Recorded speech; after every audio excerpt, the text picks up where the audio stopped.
Our story begins with Genzo, a professional wrestler known as Animal Mask, who's not only the world's greatest wrestler, but also a huge animal lover, especially his little dog Hiroyuki. On one fateful day, however, during his match for the World Championship title against his rival, Genzo is suddenly summoned to a fantasy world by Princess Altena, who asks him to become the hero of their world, and to help defeat the Demon Lord by killing all the evil beasts that infest the kingdom. But as an animal lover, Genzo refuses to help them hurt harmless beasts, and knocks the princess out with a German suplex. This of course surprises the guards, who in response chase Genzo out of the castle. Genzo then walks around town to figure out where exactly he is, but everyone understandably begins to avoid him, because they think he's some kind of weird pervert. But Genzo believes people are avoiding him because of his mask, so he removes it. Shortly after, Genzo finds himself cornered by Wolfgang, a criminal beast man, and his sister Misha, who plan to capture and sell Genzo as a slave, along with the weird beast he carries around. Their plans quickly fall apart, however, when Genzo becomes enamored with Wolfgang's fluffiness, due to his fondness for all animals, and easily overpowers him to nuzzle on his fur, which greatly embarrasses the beast man. Genzo then turns his attention to Misha in hopes of getting to pet her cat ears, but is interrupted by Edgar, a shady businessman, who is trying to sell Shigure, a wolf girl. Upon seeing how cute her animal features are, Genzo immediately suplexes Edgar and saves the wolf girl from being sold as a slave. The criminal trio flee shortly after, but swear to get revenge on Genzo someday. Shigure then thanks him for saving her life, but Genzo quickly realizes that he probably shouldn't have attacked Edgar, as Shigure reveals that she had actually begged Edgar to lend her money and promised to let him sell her as a slave if she couldn't pay it back. Since she's broke and can't repay Genzo either, she decides to take him to the Hunters Guild so they can make some money by completing quests. The guild master meets with Genzo and listens to his story, but none of it makes sense to him, and he begins to think Genzo is just a perverted lunatic. As such, he decides to send Genzo on a dangerous quest to slay powerful beasts. Meanwhile, the trio of criminals put a plan in motion to steal Hiroyuki, to sell it as an exotic pet in order to get revenge on Genzo. When Genzo arrives at the location of the quest and sees the three-headed dogs, he immediately sprints towards them, which greatly impresses the nearby soldiers. He easily overpowers the beasts with some wrestling moves, and manages to tame the whole pack with the power of love. In response, the awestruck soldiers give Genzo the nickname of Beast Killer. After returning to the guild and finally putting some clothes on, Genzo decides that rather than kill evil beasts, he will tame them, train them, and then sell them as pets in his pet shop. Shigure has no idea what a pet shop is supposed to be, but she believes in Genzo's vision of bringing harmony between demon beasts and people, and decides to join him in this business venture, along with a giant ant beast that Genzo seemingly befriended out of nowhere. Genzo and Shigure then celebrate their new partnership, but before they can open up a store, they'll need money to buy a building, and pay back Edgar for the money Shigure still owes him. While looking for high-paying quests, a hunter calls Genzo by his Beast Killer nickname. In anger, he punches the man through a wall because he hates that nickname, as he is a beast lover, not killer. Genzo then decides to catch a salamander and is asked by Heat Haze, the guild's strongest warrior, to join his team in order to slay the beast more efficiently. However, Genzo knocks Heat Haze out as he refuses to slay any beasts. Meanwhile, Shigure casually steals Heat Haze's sword from the ground. A few moments later, Genzo returns to the guild to turn in the quest, after having easily overpowered and tamed the salamander. Elsewhere in the world, a noble half-human, half-dragon girl named Lindabria grows bored of eating the same beast meat every day, and dreams of eating all kinds of delicious sweets and snacks, so she decides to run away from her castle. Meanwhile, Shigure visits Edgar to repay her debt, while Wolfgang remains absolutely terrified of Genzo and his perverted nuzzling. Afterwards, Genzo continues to tame all kinds of beasts in order to increase his collection for his pet shop. But since they still lack money, Genzo decides to accept a lucrative quest to deal with a hostile orc village that has been stealing crops from the humans. He travels to the orc stronghold and walks right in without a care in the world, and decides to challenge their king by greeting him with his feet.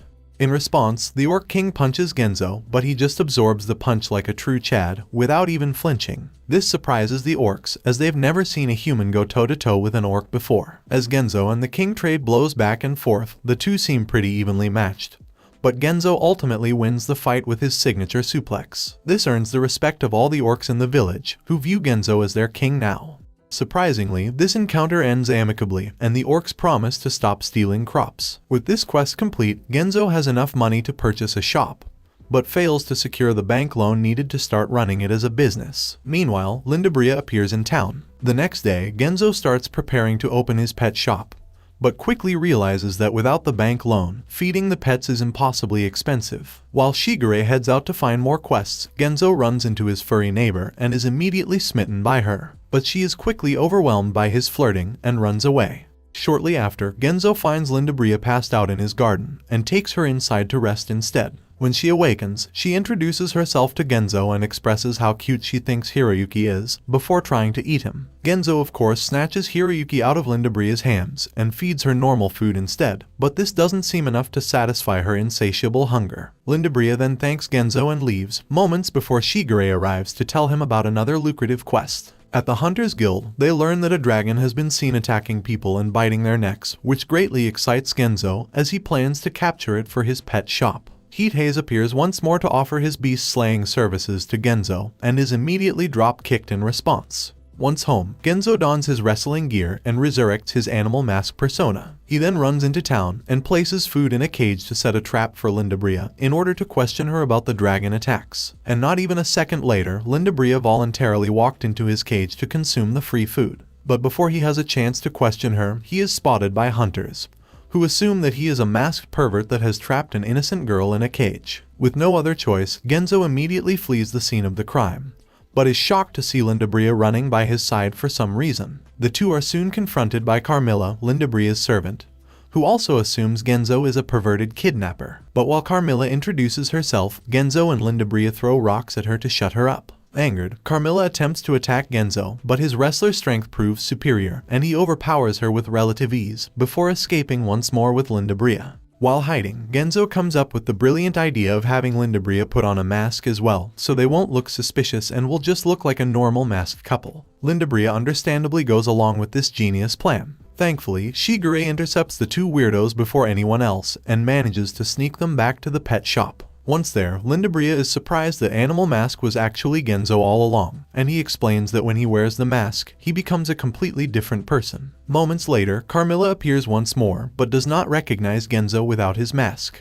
Following Shigure's advice, Genzo neutralizes Carmilla with holy water and garlic, while Lindabria explains that she is from one of 4 noble families who directly serve the Demon King, but that she did not attack any humans as they don't taste very delicious. Afterwards, Lindabria asks Genzo if she can stay with him and help out at the pet shop, because she wants to be close to Hiroyuki, and much to Shigure's displeasure, Genzo hires Lindabria to work in the shop, and nicknames her Hanako to hide her true identity. But when Genzo then learns that the dragon attacking people was actually Carmilla sucking their blood, he German suplexes her. Sometime later, Shigure despairs as all the shop's money is being wasted on food for Hanako's bottomless stomach and other nonsense. To make up for this, Shigure decides to sell Heat's supposedly lost swords for a hefty chunk of money. Meanwhile, Genzo finds himself distracted by his furry neighbor once again, and as they flirt, she warns him that she's married with kids.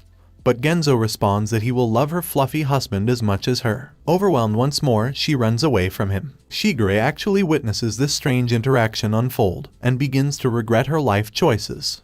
Back in modern-day Japan, we see that Mao, Genzo's rival, has spent his entire wrestling career always losing to Genzo, only for Genzo to completely vanish in the middle of their championship match that Mao had trained so hard for. This has led to Mao eventually becoming depressed, and he refuses to wrestle anyone except Genzo.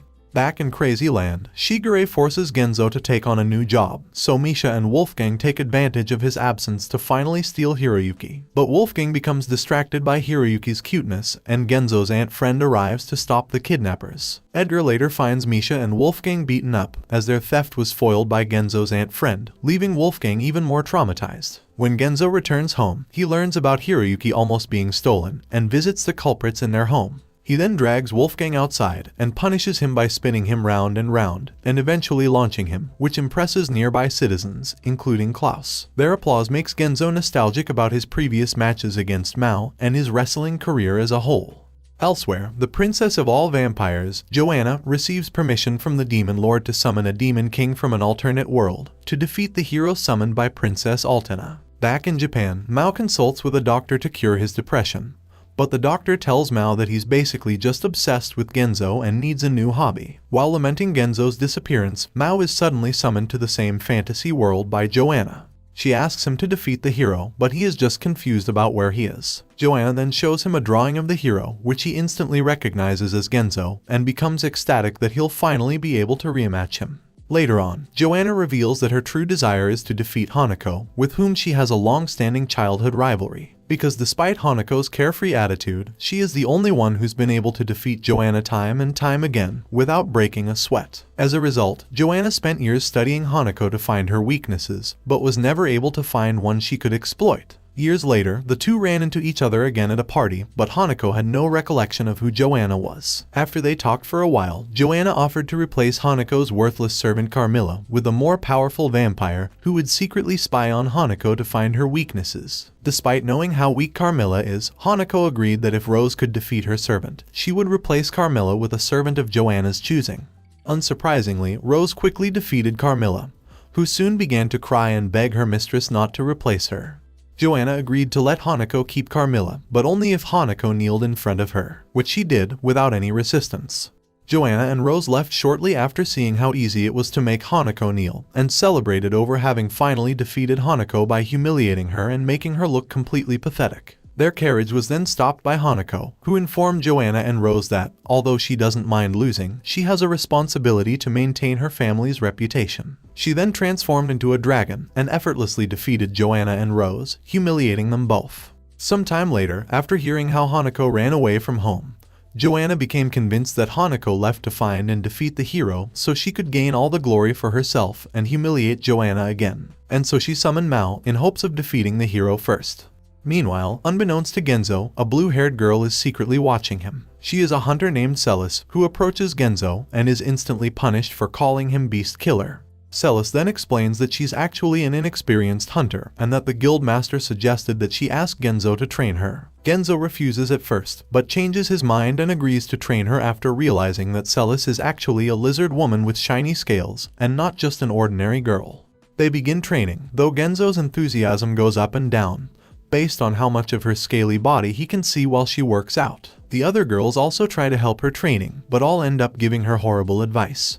When her training is complete, Genzo gives her a wrestling mask, along with the name Celis XXL for her wrestling persona. But Celis has no idea what wrestling even is, and refuses to wear something so humiliating. She then reveals that she wanted training specifically from Genzo, who is known to be friendly with beasts, because hunters at the guild were making fun of her for being a lizard woman. Upon hearing this, Genzo heads to the guild and furiously beats up every single hunter, until the guild master interferes and manages to calm Genzo down a tiny bit. The hunters then realize that they were wrong to bully Celis and apologize to her. But Genzo refuses to accept their apology until the hunters agree to fight Celis in a duel, and acknowledge her as an equal when she defeats them with Genzo's signature suplex.